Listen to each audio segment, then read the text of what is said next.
All right, guys, what's up? We're back with our next series here, and we're actually hopping into the series mid-game. It's, excuse me, going to be game 2 of the series between Paperboat and MudKip, both Zerg players. Here's a question. Who was up 1-0? I feel like I read it, and then it immediately left my head.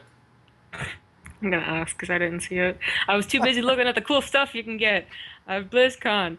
Woo! All right. Yeah, a lot of cool merchandise there. I was gazing at it myself. Hard to tear it away, but we are in this game. Spawning on the upper left, playing for Clarity Gaming. He's the red Zerg. He is Paperboat. And his opponent, currently up 1-0 in this series. MudKip confirmed leader right now. He is the blue Zerg, MudKip. Yes, indeed. All right, so ZVZ, another new matchup after twice the PvPs. Another mirror matchup, of course. But it will be Belshir. Belshir is very popular for the Ling Muta, 2-base, very fast layer into the Muta. Muta versus Muta, always interesting and fun to watch, but especially good in this map. Yeah, that's true. This is just the most aggro of maps, pretty much at this point. If I'm not mistaken, the smallest map in the pool, definitely the most figured out map in the pool, and Zerg versus Zerg certainly where people do like to get real buttery with those Zerglings and Mutas. So I'm looking forward to a nice back and forth aggressive game. We are going to see a gas opening, pretty aggressive gas opening right here from MudKip. Gas before pool. Okay, so looks like Paperboat's also going to go for the pool first. Neither player choosing to go a little risky with the 15 hatch, although I think it's possible. I mean, obviously, you don't die straight up with a 15 hatch unless it's a pool baneling, but otherwise you can of course lose the hatch. Be a little behind, be contained sometimes as well. I know Jaeyoung has a very good ZVZ early pool containment build that he uses on occasion. It's very, very good.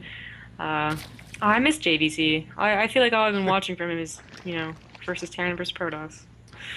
It's true. It's weird when you find yourself pining for the mirror matchups, but I guess Jaeyoung is just an exception to that general rule there. I don't know, man. JVZ. TVT. Yeah, JVZ, it's not even really a mirror matchup. It's JVZ. It's not the same. It's not a mirror matchup. But yeah, I don't know, man. TVT pretty good. PvP can go. No, I'm just kidding.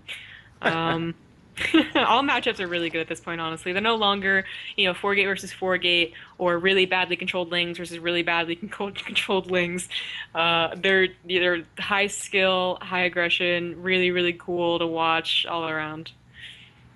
Yeah, that's for sure. And I'm sure we're going to see, we're going to get into it pretty quick here with this series because we're seeing, obviously that gas before pool for MudKip, speed coming up right away here. And, he's actually throwing down a baneling nest before a hatchery. He is seriously going for it here. This could potentially be a one-base all-in, although it's pretty possible to transition out of anything if you kill enough drones.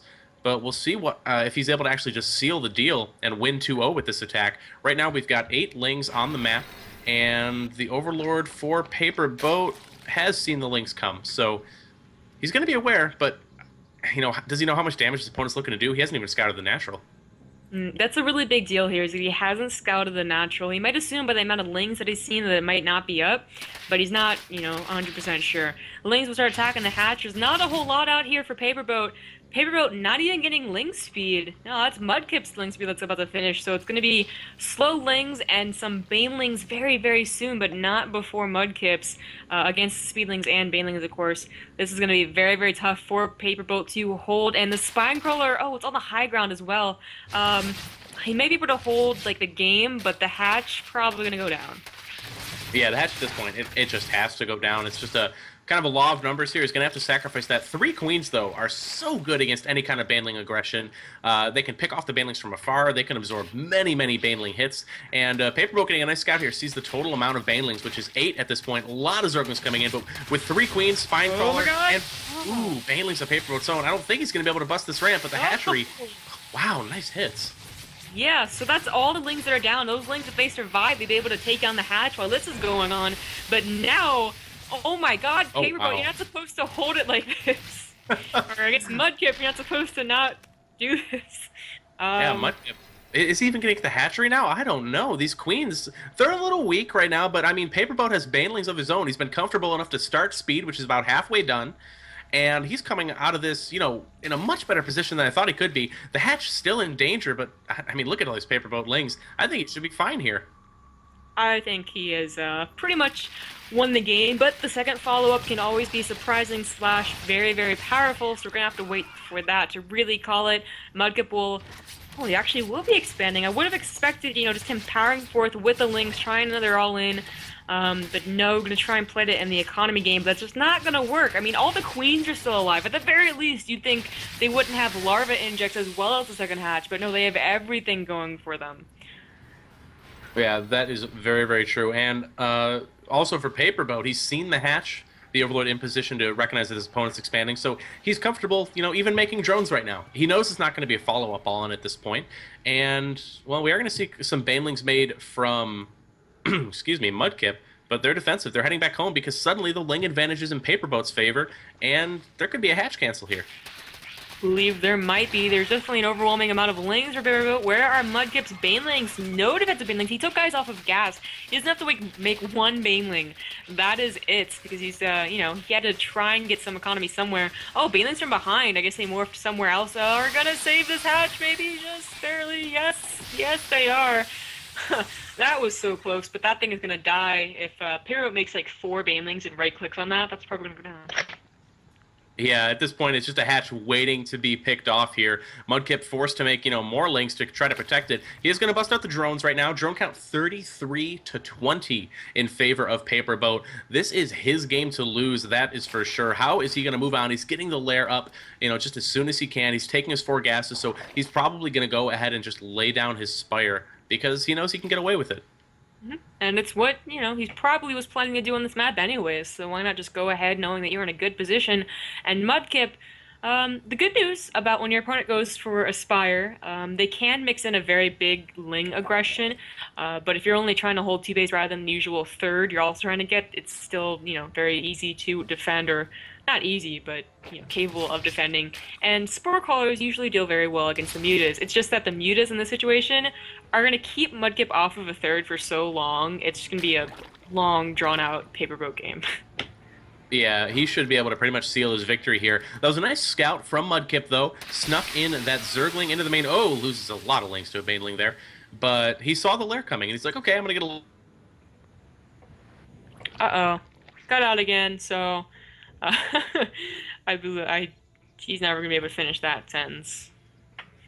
Oh, looks like he's really going to come out this time. Wind. How silly is that?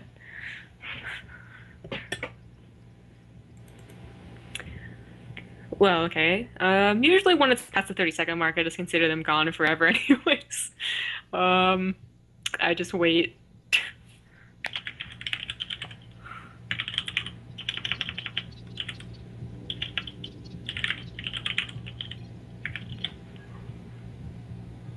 Yeah, he's gone. So that means that he'll probably come back later, but at the very least I'll be solo classing this game. That's great. That's fine, because I believe that Paperboat should be able to...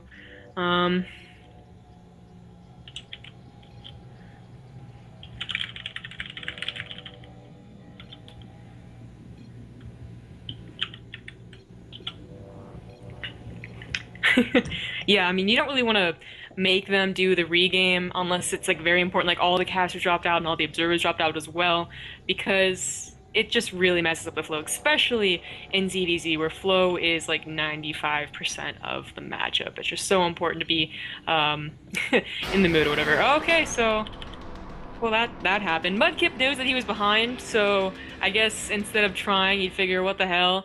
I'm up 1 game. It's only going to be 1-1, so I have another chance. So I'll let Wyrd get back in here. Nice guy that he is. If he ever does come back. He's not back yet.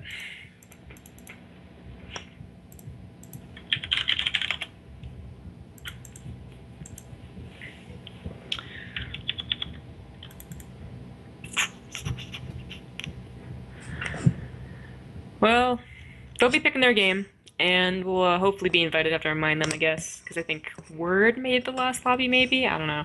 Or no, actually Master Dog did, but anyways, while we wait for that and hopefully for Wyrd to come back, we'll go ahead and take just a quick break. We'll see you guys in a little bit.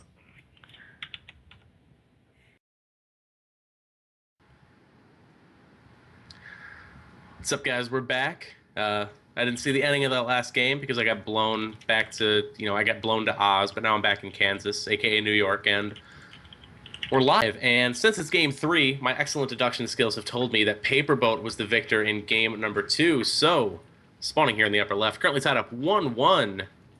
The Teal Zerg, he is MudKip. And his opponent holding a Baneling bus with prestige and losing almost nothing doing it. For Clarity Gaming, he is the Red Zerg Paperboat. Yeah, that was probably the best held Baneling bust we've ever seen. It was an unusual Baneling bust. Usually you see them at least get him hatched down and then go for it, or they go for the Baneling bust really, really early. That was like middle of the road kind of thing. But still, Paperboat literally lost like nothing of value. Like lings that were traded for twice to 3 times as many of MudKip's. It was insane. MudKip also really kind of slipped up by letting so many of them die to Banelings. But c'est la vie. Hopefully MudKip, if he decides to do it again, he'll be a little bit better with his control or have a little bit more luck or what have you. Paperboat, I really would have loved to see the first game, because of course it's 1-1. We didn't see the first game, so I don't know how Paperboat lost the first game against MudKip, but it looks like his cheese defense is ironclad. Yeah, that is for sure. Although Acheron Waste is a bit of a harder map to hold your natural and your main on against certain aggressions, just because these bases are so far away. Even just walking your queens to the ramp, if you don't start it soon enough, it can take a long time for the queen to get there. So it's something to consider if either of these players does decide to be aggressive again. You really got to be on top of your split-second decision-making and defense there. And for Paperboat here, we are going to see gas before hatch. Kind of a different play than what we saw last time, but even subtle differences don't mean too much. It really depends. Does he make 8 lings with his next larva, or doesn't he? Yeah, ZVZ, something that can turn on the drop of a hat. Doesn't, you can kind of tell some things, like for instance, if there's no sprinkle at the wall but there's a Baneling nest, they're probably going to be aggressive. If there is a sprinkle at the wall, they may be more defensive. But even that isn't necessarily true. They could try and surprise you and stuff like that. And it really, you really have to have good overload coverage, because that's literally the way that you tell. They're not going to have lings just waiting there for a long time. No, they're literally going to make the lings and go right across the map. So if you don't have good overload coverage and you don't see them until they're inside your base, you're kind of dead. Yeah, that's very true. And one thing also about this map is it's pretty easy to have good overlord coverage, unless you're playing against J-Dog and he chases your overlord to like literally halfway across the map with his queen. You're pretty much always going to see anything coming out of that ramp. So maybe both players looking to play defensive here, for that reason, where it's different from other matchups. In Acheron Wastes, pretty much most other matchups, you're defensive because it's just that map where you hold 4 bases real easy. But in this case, that early game scouting is pretty divine. Very, very good. The key element to ZVZ, arguably. I remember learning that back as a little, Goldie Zerg, little Goldilocks. But it is so useful and so helpful. Now, MudKip is going to have the slower metabolic boost. It usually doesn't really matter. You're able to, the defender's advantage buys you enough time in case they're aggressive, whatever. Very minute details right here. He's looking to do a little bit of damage. He's already denied some mining, surprisingly, because the queen was down there, so she probably could have taken care of those lings as opposed to the drones, but not too big a deal. And Paperboat is getting 8 lings. That's not quite a commitment, but it is something. Yeah, I'm not sure if it was a reaction to the lings that came into his own base, but, as we were saying before, we are seeing a spine from Paperboat, but not, or from MudKip rather, but not from Paperboat. So there's, the indicative portion of how they're going to play. We're seeing lings out here from Paperboat, going to go up to actually 36 lings, so confirmed lots of lings coming out, and yeah, with speed done, this is going to be tough to hold. He's really, really going to want those queens on his ramp as soon as possible. He does see them coming out with the Overlord. How is he going to react? Needs the queens on the ramp. This queen is going the wrong direction entirely. Oh my god, pull back, what are you doing? Well, that's a complete bust. I don't know where he's going with that, but it is the wrong direction. In fact, she lives for some reason longer than she should have, and Paperboat is inside MudKip's base. The Spine Color is finished, and it's sort of protected by the Baneling Nest, but not really. Oh, actually, the drone's also semi-protecting it, but that's not enough time. The drones will go down. They're going to go into the main. no block whatsoever, and Paperboat did a really nice job here, keeping those links secret inside his main. So MudKip had no idea. That is unfortunate for MudKip. Very easy game right there for Paperboat. It takes it 2-1. Yeah, that's just unfortunately comes down to him not seeing those links. I mean, he saw them, but he didn't see them on the minimap. They were right under that Overlord. And if he had seen them, he'd have been like, okay, Queen's on the ramp. You guys lock that down. Maybe we got to sack this hatch. But he made 36 links, so it could be, a spot where I can come back. But yeah, when your Queens are out of position like that, you just kind of get overrun. So GG Paperboat is going to represent Clarity Gaming and go forward into the round of 8.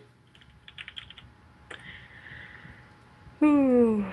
See who else has made it into the round of 8. Let's take a look. Let's pull up this bracket. Master Dolk in the chat been so kind as to link it on the regular, so you guys should be able to have a good look there too. Okay, so not surprisingly, Arthur has made it to the quarterfinals, along with an English player, Revolution, American Reborn, 2 more Americans, Rico and Panda Bear Me, and of course who we just casted, but the other 2 are undetermined. Undetermined. It will be between, let's see, Trace User and Bones. 2 will take one of the 2 remaining slots. And then the winner of, let's see here, Demonizer, Shu and Demonizer. All right, yes. So Demonizer, Shu, and Trace User and Bones, 2 of those will make it to the round of 8 to complement the other players. We're going to get updates on that just as soon as we can. Keep your eyes on that bracket, guys. And thanks for tuning into the ZOWIE NA Open. Keep locked onto the stream. We'll be back with another series in just a bit.